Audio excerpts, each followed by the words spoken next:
Me gustaría ahora abrir el turno de palabras a todos los participantes que quieran hacer uso. Y veo Ecuador en primer lugar. Les pediría por favor que levanten sus nombres para yo poder ir haciendo una lista. Gracias. Ecuador tiene la palabra. Muchas gracias.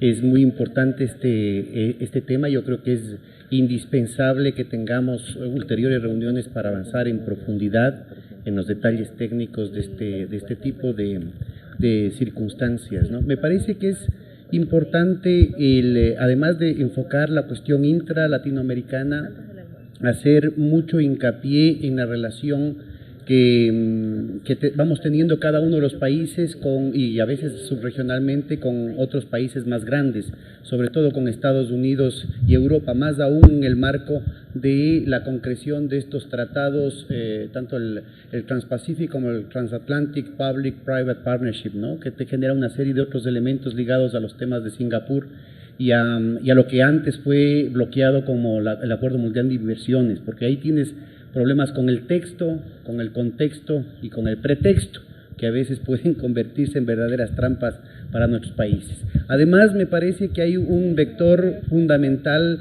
de estudio por parte de la UNTAD, por parte del CELA, por parte de la Organización Mundial del Comercio, en lo que tienen que ver con las negociaciones, la simetría de las negociaciones. Hay veces en las que los países del norte exigen temas que no tienen ninguna contraparte de reciprocidad, bajo el pretexto de facilitación de comercio. Y justamente el ejemplo que daba el compañero de la UNTAD en su conferencia televisada hacía referencia a un caso hipotético que tiene concreción en varias de las negociaciones de nuestros países, ¿no? Que obligan, es decir, por ejemplo, en el tema de la certificaciones sanitarias, certificaciones de normas técnicas, imponen que los proveedores o los productos de determinado país del norte no tienen que certificarse acá. Yo no estoy hablando de homologación, la homologación es absolutamente legítima y genera una situación de un campo de juego simétrico para los participantes. Estamos hablando de exoneración de la certificación por el mero hecho de que los productos vengan de Estados Unidos o de Europa. Esto genera una prerrogativa absolutamente inaceptable, genera una situación de competencia desleal con respecto a los otros operadores y lastimosamente es impuesta bajo condiciones de verdadero chantaje. O me firmas de esto o no funciona. Porque además tenemos un problema ahí que se abre en lo que tiene que ver con la seguridad de nuestros países. Hay una cantidad de productos que se producen en Estados Unidos y en Europa, pero no para ser vendidos en Estados Unidos y en Europa porque no cumplen con los estándares sanitarios, con los estándares de seguridad, con los estándares ambientales, ¿no es cierto? Y vienen y los mandan como basurero a países como los nuestros, con un riesgo para la salud humana, con un riesgo para la cuestión ambiental. Entonces, mi pregunta es directamente a los representantes que están aquí de la Organización Mundial del Comercio, a la UNTAD, al CELA, uno por uno, por favor, que nos cuenten, ¿tienen ustedes hecho un registro y sobre todo, qué se puede hacer en esos casos? Yo sé que, por ejemplo, en el caso de la Comisión Europea, hay un mandato tanto del Parlamento Europeo como del Consejo de Europa, que se supone que jerárquicamente son superiores, en los que estrictamente prohíben exigir a otros países con los que se están negociando condiciones en las que no se pueda generar reciprocidad.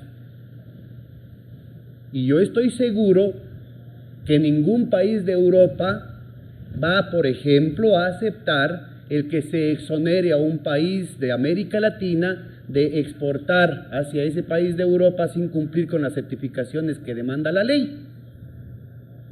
Entonces, aquí sí me parece que habría que ver si efectivamente las instituciones multilaterales son multilaterales o se han convertido también en parte de la dorada de la píldora de otro tipo de operativos en contra de los países del sur, ¿no es cierto? Estoy hablando de casos súper concretos. La pregunta es, ¿qué están haciendo los organismos multilaterales para que efectivamente se garantice un terreno de juego equitativo para todos los participantes? Por favor, a los compañeros de la OMC, a los compañeros de la UNTAD y a los compañeros del CELA que me respondan por separado. Gracias. Muchas gracias por estas preguntas de rueda de prensa, que apreciamos mucho. No sé si alguna de las instituciones querría tomar uso de la palabra ahora o a cualquier otro participante que quisiera intervenir. ¿Podría girar, por favor? Muchas gracias. CEPAL tiene la palabra. En realidad no sé si mi intervención es adecuada, no es en respuesta al comentario del compañero, pero sí quería hacer un comentario con respecto a la presentación de Gloria. Mi comentario no es tan sustantivo porque creo que hizo un trabajo excelente en destacar muchos de los mensajes principales que la CEPAL ha ido trabajando todos estos años con respecto a facilitación de comercio, pero sí quería utilizar la oportunidad para darle un poco de publicidad a este informe que ella citó. Es un informe que la CEPAL lanzó este año con respecto a facilitación de comercio en la región, en donde damos estimados iniciales acerca de los niveles de implementación. Es un esfuerzo innovador, fue una cooperación entre todas las comisiones regionales y está en nuestra página web si lo quieren ver. Habla mucho de los retos y desafíos que están en la región y cómo los podemos abordar para mayor competitividad y inserción en las cadenas globales de valor. Gracias. Facilitación de comercio e implementación de comercio sin papeles en América Latina y el Caribe. Les puedo dar el enlace después por separado si les interesa. Gracias.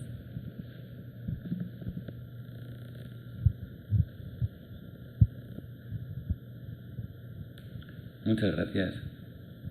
¿Alguna otra intervención en este momento? Sobre los temas que hemos tratado durante el panel y también sobre los temas que se han discutido en el turno de palabras.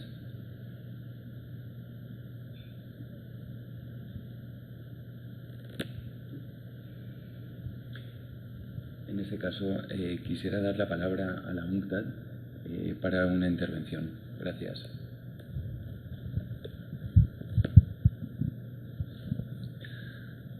Sí, bueno, en relación a las cuestiones que plantea el superintendente, yo quisiera decir que la UNCTAD efectivamente tiene como rol precisamente facilitar el comercio en países en desarrollo y en transición, países menos desarrollados, pero no tiene un poder en sí. Es decir, estas negociaciones comerciales tienen lugar en la OMC, que es el organismo donde se negocian precisamente todas las condiciones del comercio internacional en relación a los obstáculos arancelarios, no arancelarios, etcétera. La UNCTAD, en particular nosotros, yo voy a hablar un poco del tema que nos afecta, ¿no?, que es el tema de comercio y competencia. Entonces quisiera traer a colación, porque me parece interesante la experiencia europea, precisamente, dado que por ahí hemos pasado los europeos en un proceso de liberalización que tuvo lugar, como saben ustedes, desde los años 50, y donde precisamente las barreras no arancelarias, o lo que llamamos allí medidas, así se llama ahí en el léxico europeo, es medidas de efecto equivalente a una restricción cuantitativa. Es decir, se prohíben las restricciones cuantitativas, los contingentes, pero también las medidas de efecto equivalente. ¿Y esas medidas de efecto equivalente cuáles son?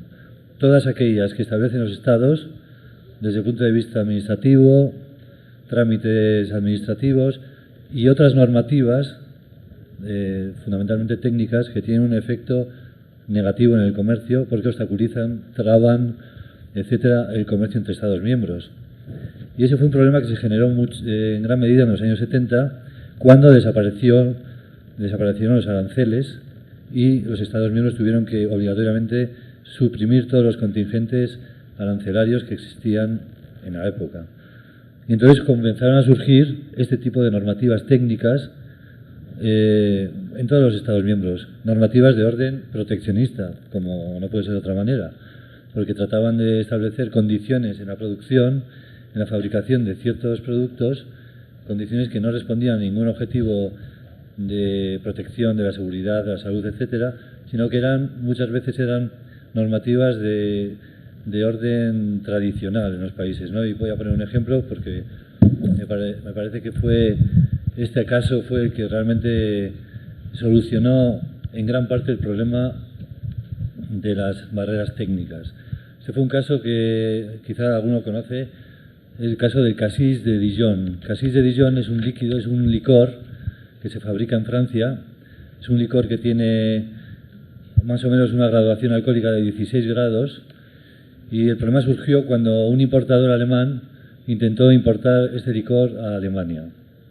Bien, en Alemania había una legislación en la época que prohibía la comercialización de bebidas espirituosas con una graduación inferior a 26 grados de alcohol.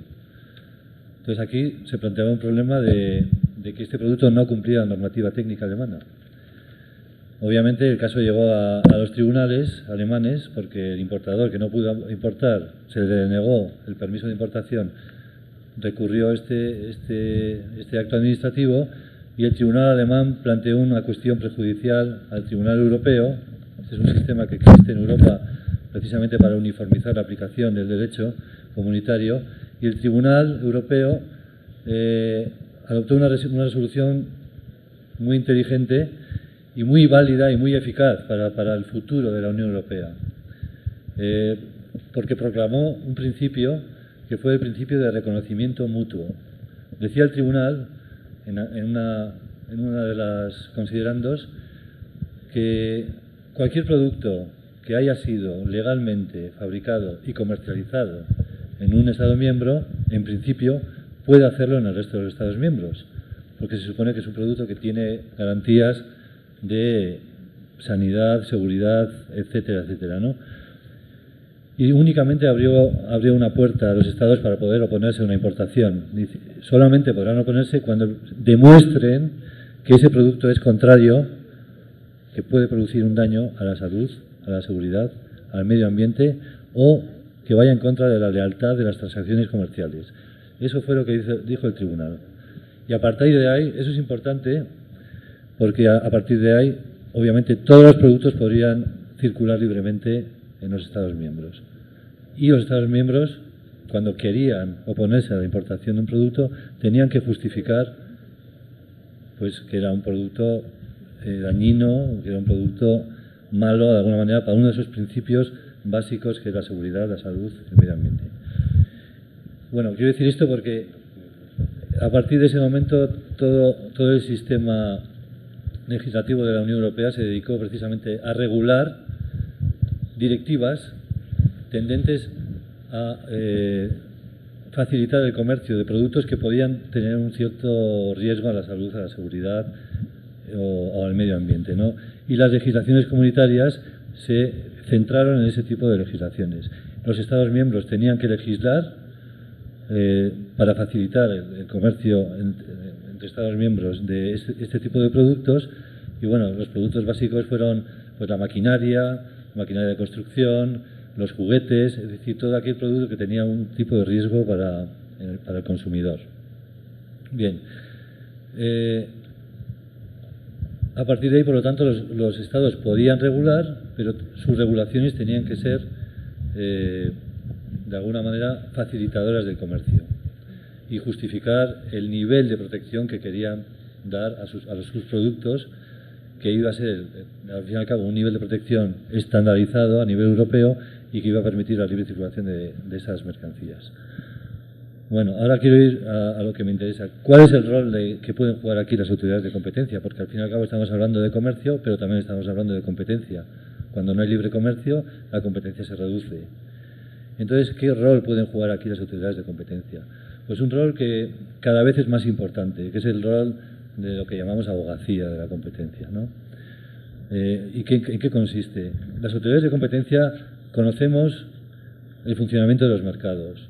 Sabemos cuáles son las trabas que existen, las barreras que existen para los productores o los comercializadores que quieren entrar en este mercado. Sabemos que algunas son legales, otras son de tipo privado. A esas atacamos sancionándolas. Pero a las barreras legales, que son las que establecen los estados, no podemos atacarlas directamente. Bueno, alguna jurisdicción, como es el caso de Chile, de Perú, sí tiene un instrumento para ir directamente contra este tipo de normas, ¿no? Puede incluso sancionar a las administraciones que establecen obstáculos a la competencia, ¿no? A través de normas de tipo de barreras técnicas, ¿no? En España también, por ejemplo, la autoridad de competencia tiene la posibilidad de hacer un informe en contra de una administración que está estableciendo trabas a la competencia a través de normativas o de prácticas administrativas, y puede incluso estar legitimada para ir ante los tribunales contenciosos administrativos y poder recurrir cualquier tipo de norma inferior al rango de ley, eso sí, que establece un obstáculo. Lo que decimos, bueno, lo que dicen las autoridades de competencia y lo que nosotros propugnamos es que la abogacía, en este sentido, tiene que ir dirigida precisamente a asesorar a las administraciones públicas para que regulen de una manera eficiente, de forma que las regulaciones que se saquen al mercado y que puedan establecer barreras al comercio justifiquen primero su necesidad. Eso tiene que ser algo, ¿no?, que obviamente tiene que justificar una administración que regula, y segundo, que sean proporcionales. Es decir, no basta con decir, no, es que quiero proteger el medio ambiente. Ok, esto usted está en su derecho totalmente de proteger el medio ambiente, pero ¿cómo lo va a proteger? Quizá puede establecer medidas protectoras del medio ambiente que sean menos restrictivas de la competencia. Y hay el papel de, precisamente, de la autoridad de competencia es el de medir si efectivamente las medidas que se proponen por parte de una administración para proteger un determinado bien, pueda ser la protección del consumidor, del medio ambiente, como digo, hay muchos principios que son legítimamente defendibles, que se haga de la forma menos restrictiva para el comercio y para la competencia.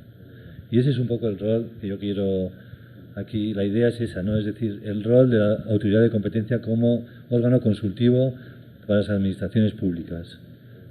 Yo creo que es muy importante, que estamos muy bien situados, o están ustedes muy bien situados para conocer las condiciones del mercado, y por lo tanto los Estados miembros o las administraciones o los gobiernos tienen que establecer vías para que las autoridades de competencia puedan ser un órgano consultivo que emitan dictámenes o informes que tengan que ser luego tenidos en cuenta a la hora de legislar. Bien, eso es un poco lo que quería decir. Muchas gracias, Juan Luis. Me parece bien interesante cuando hablábamos de tender puentes, es precisamente lo que ha comentado o bien el rol de atacarse a las barreras burocráticas, o si coinciden las barreras no arancelarias, y si no tienen esa competencia las agencias, pues sí poder al menos hacer abogacía. Yo querría preguntar, Errol, en el caso del aguacate, en el que se hizo un estudio y se identificó que no había afectación al consumidor. En el caso en el que le hubiera habido, ¿la dirección tendría capacidad de recurrir esa medida fitosanitaria o era simplemente un ejercicio de abogacía de la competencia? Bueno, básicamente es un ejercicio de la abogacía de la competencia, porque las facultades que tiene la comisión como tal, las facultades que tiene la comisión pues no le dan como para imponer ese tipo de acciones.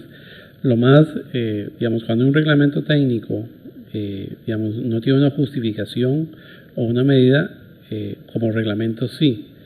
Podemos decir que hay un reglamento que hay que eliminar o hay que ajustar porque hay una limitación, pero en este caso el problema no es el reglamento.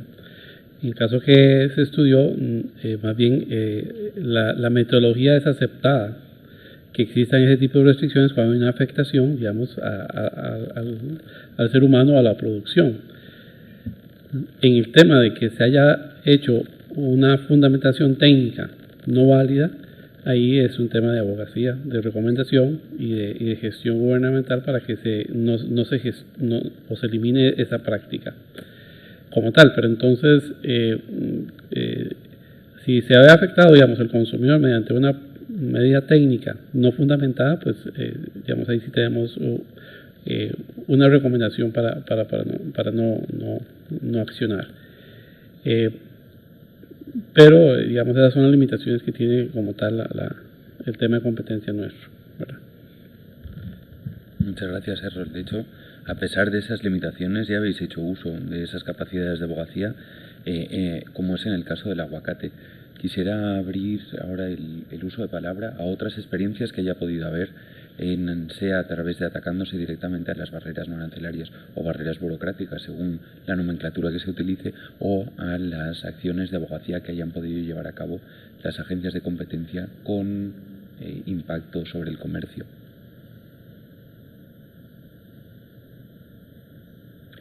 Atribuyo a que ha sido Costa Rica quien ha tenido... Perdón, veo Cuba. Cuba tiene la palabra. Muchas gracias. Yo, ante todo, voy a responder con la venia del representante que tenemos aquí de la OMC a la magistral pregunta que hizo nuestro superintendente de qué están haciendo estas organizaciones con respecto a los temas de competencia y en sentido general por tratar de eliminar las desigualdades que existen en el comercio entre países desarrollados y en desarrollo. En el caso específico de la OMC, categóricamente le respondo que no se está haciendo nada. Me atribuyo esta respuesta y le explico al señor Pierre. Hasta hace apenas una semana era el representante principal de mi país ante la Organización Mundial de Comercio, por eso voy a responder con mucho respeto a la pregunta del superintendente. La OMC no está haciendo nada en este sentido. Es lamentablemente que a apenas una semana de celebrarse la próxima 10ª conferencia ministerial en Kenia, Nairobi, los países en desarrollo no podamos alcanzar el mínimo de beneficio dentro del posible paquete de negociación que se pueda firmar en esta próxima ministerial. Incluso les cuento, hasta hace apenas 2 semanas en la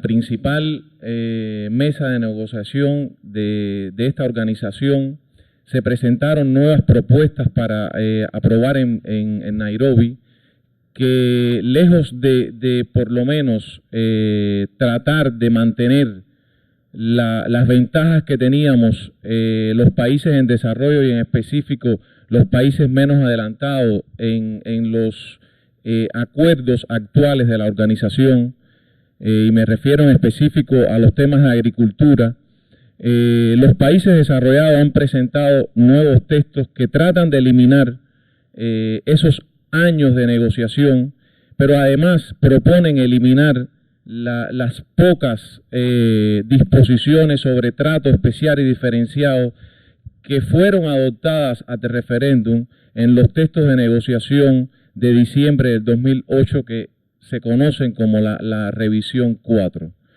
Esto realmente es vergonzoso y por supuesto que pone en mucha disparidad a los países en desarrollo, los cuales constantemente estamos sometidos en la Organización Mundial de Comercio a una sola ley que se nos plantea y es abrir nuestros mercados.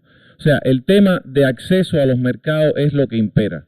Los temas de desarrollo que están dentro de la agenda o dentro del programa de Doha para el desarrollo han pasado por alto.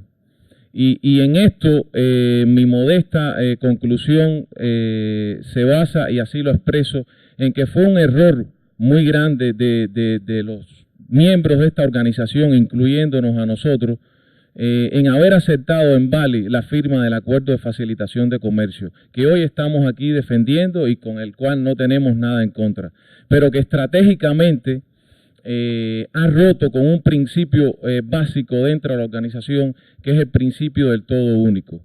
Y lamentablemente, una vez ya en el bolsillo de los países desarrollados, tener el Acuerdo de Facilitación de Comercio desestimula totalmente su interés en el resto de la agenda del desarrollo de esa organización. En otras palabras, ya contando con un acuerdo de facilitación de comercio, el resto de los temas de desarrollo no les interesa simplemente avanzar en ellos, y no hay ninguna voluntad política en tratar de disminuir esas diferencias que existen en la actualidad hoy en el sistema multilateral de comercio. Muchas gracias.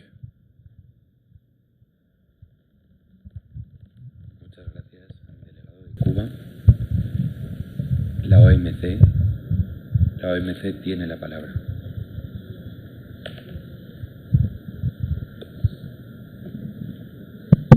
Thank you, Chairman.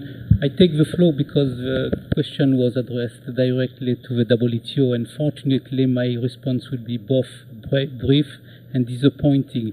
Unfortunately, I have no expertise in this area, and I would not like to take the risk of responding. I would not like to take the risk of responding to a difficult question that I would regret afterwards. Sorry, but I will, if you allow me, I will talk informally to you afterwards. Thank you. Muchas gracias al delegado de la OMC. Quisiera preguntar por última vez si alguno de los participantes quiere hacer uso de la palabra. En ese caso, sí, perdón. Perú. Perú tiene el uso de la palabra. Será.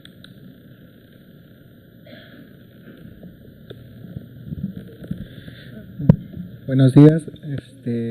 En relación a lo que se habían comentado los representantes de la UNTAD sobre la misión que tiene la realización de las abogacías de la competencia, en la Comisión de Defensa de la Competencia en Indecopi, consideramos que es una parte vital de la política de promoción de la competencia que debe desarrollar la Comisión.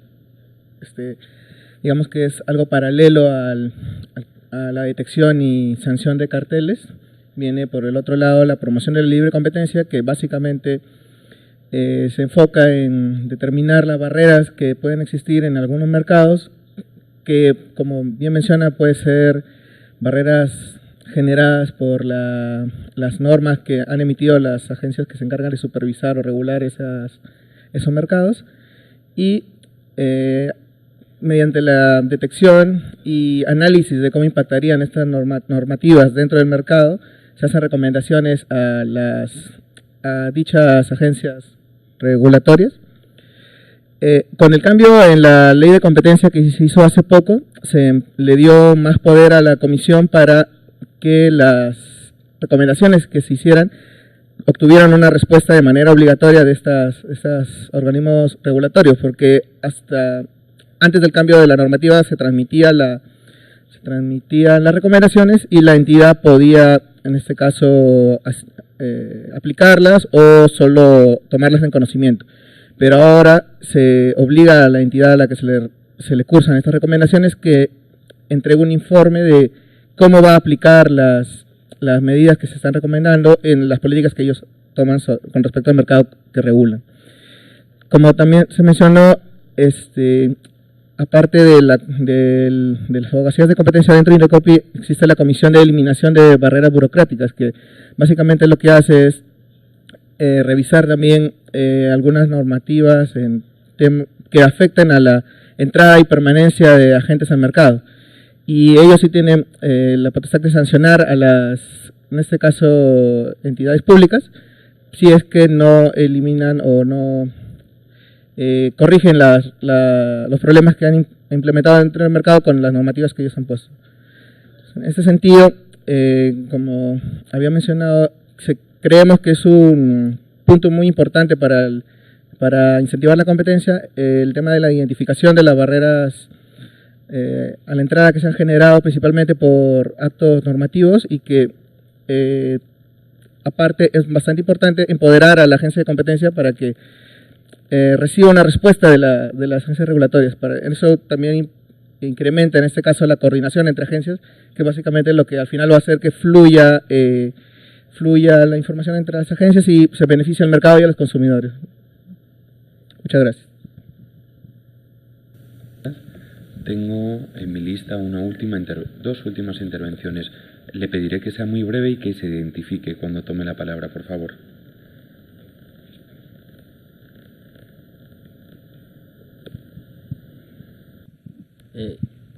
Sí, muchas gracias. Soy Domani Sánchez, del Ministerio de Industrias de Ecuador.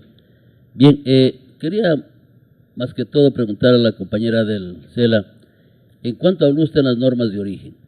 Yo creo que muy bien está en lo que dijo todo lo que es facilitación de comercio, pero un poco a mí la preocupación que me causan las normas de origen es en el proceso de la negociación para los países en desarrollo.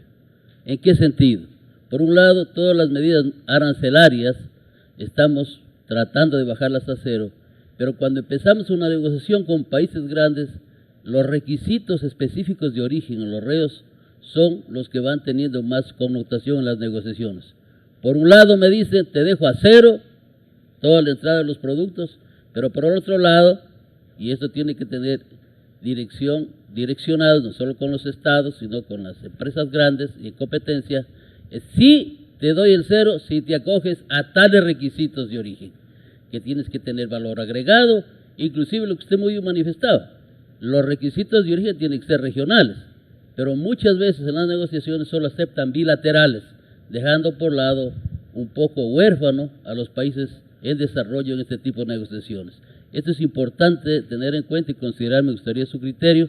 Y por otro lado, yo creo que todo lo que se ha analizado aquí está muy bien. En cuanto al comercio de bienes, yo creo que también hay que hacer un poco más de énfasis, no sé, algún rato, sobre el comercio de servicios. El comercio de servicios es muy importante en el comercio mundial hoy, y eso tendría que ver con los países en desarrollo, cuál es el peso con la connotación que tenemos nosotros en este comercio. Miren, hay productos, como ejemplo nuestro de todos los países centroamericanos, el banano. El costo del banano más alto, creo que el 60-70% es el costo de los servicios. Pues si por facilitación de comercio está regulado muchas cosas de estos, pero también hay que ver que no se dé esta dicotomía en cuanto a los procesos de servicios que vayan en contra de los países en desarrollo. En ese sentido, muy bien dijo el doctor, la OMC realmente, si bien tiene la parte cuarta en el GATT 94, y lo único que ha hecho en el trato especial y diferenciado es dar plazos poco más largos y un trato medio especial y diferenciado. Pero un trato equitativo para los países desarrollados creo que hasta ahora no existe. Muchas gracias. Muchas gracias. Voy a dar paso a Gloria. Gracias. Para responder el tema específico de origen, efectivamente, en los regímenes de origen y para tener una efectiva y adecuada negociación de régimen de origen en cada acuerdo o tratado de libre comercio de que se trate, es importante saber cómo es la estructura de las negociaciones. Y en el tema de origen sabemos que puede ir desde simples reglas de saltos de partida arancelaria hasta reglas más complejas que tienen que ver con requisitos técnicos, con requisitos de procesos productivos o con requisitos específicos de origen para determinados productos. Y la efectividad de la negociación que se logre va a depender de la estructura productiva del país y de qué tan acompañados están por esa misma estructura productiva para llevar a cabo la negociación misma y lograr un acceso a mercados que sea, digamos, favorable o que responda a lo que está buscando el país con esta negociación. Muchas gracias. La última alocución será por parte del Secretariado Permanente de SELA. SELA tiene la palabra.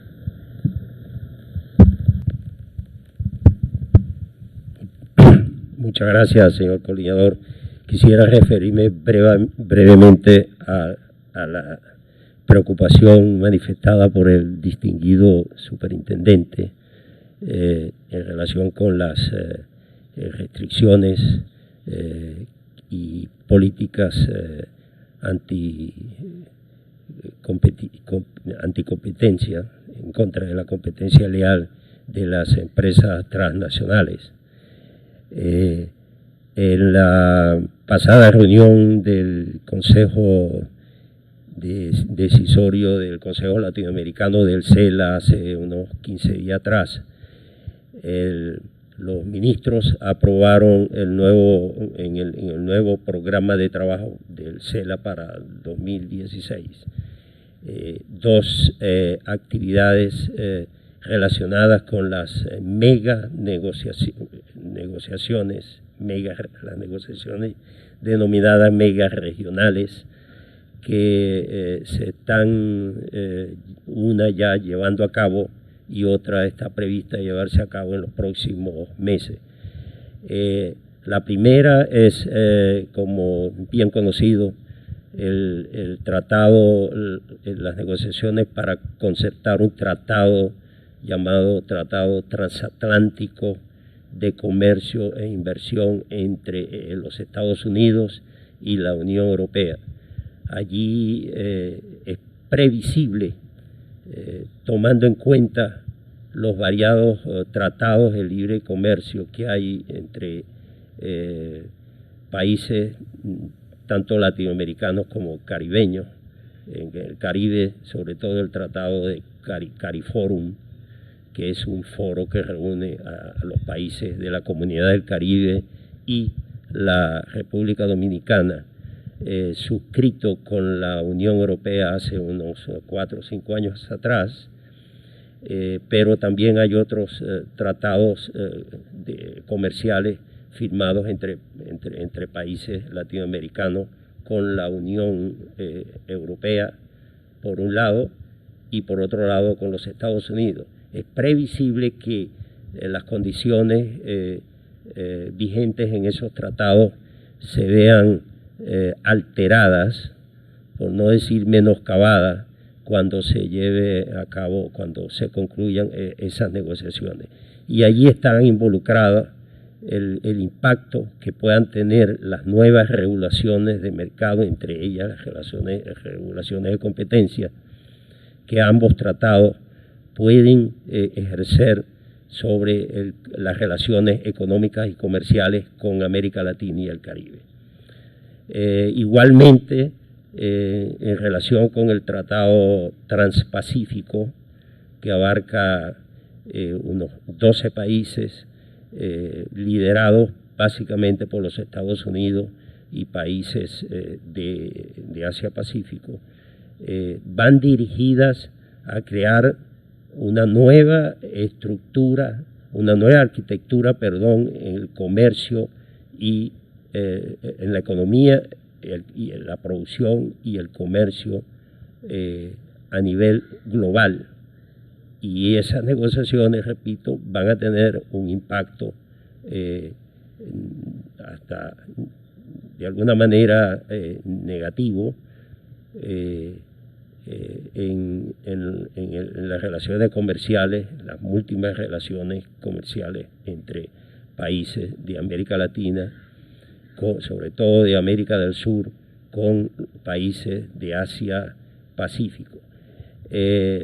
Durante el año, el CELA va a hacer un seguimiento exhaustivo de estas negociaciones. Ya el acuerdo transpacífico ya se firmó, entrará en vigencia en el primer semestre del año que viene y ejercerá una especie de función de alerta temprana dirigido a los Estados miembros del CELA sobre las consecuencias que pueden acarrear las determinadas, las negociaciones en las determinadas áreas. Están prácticamente involucradas todas las áreas que tienen que ver con la producción y el comercio, sobre todo a escala global. Muchas gracias. Muchas gracias, doctor Pulgar. Y muchas gracias a todos los participantes por esta sesión, que me parece muy novedosa en el trabajo de este grupo de trabajo y quizá que merite mayor reflexión. Desde luego, si tenemos por contexto las actuales tendencias del comercio internacional, que por lo que vemos son cuanto menos controvertidas, sí podemos estar de acuerdo sobre la necesidad de integrar las políticas de comercio y competencia en los aspectos de medidas no arancelarias y en la facilitación de la competencia en los mercados nacionales, que sin duda tendrán también un impacto en el comercio internacional. Les agradezco mucho su participación de nuevo y les invito a pasar a un descanso de unos breves 10 minutos antes de la próxima sesión. Muchas gracias.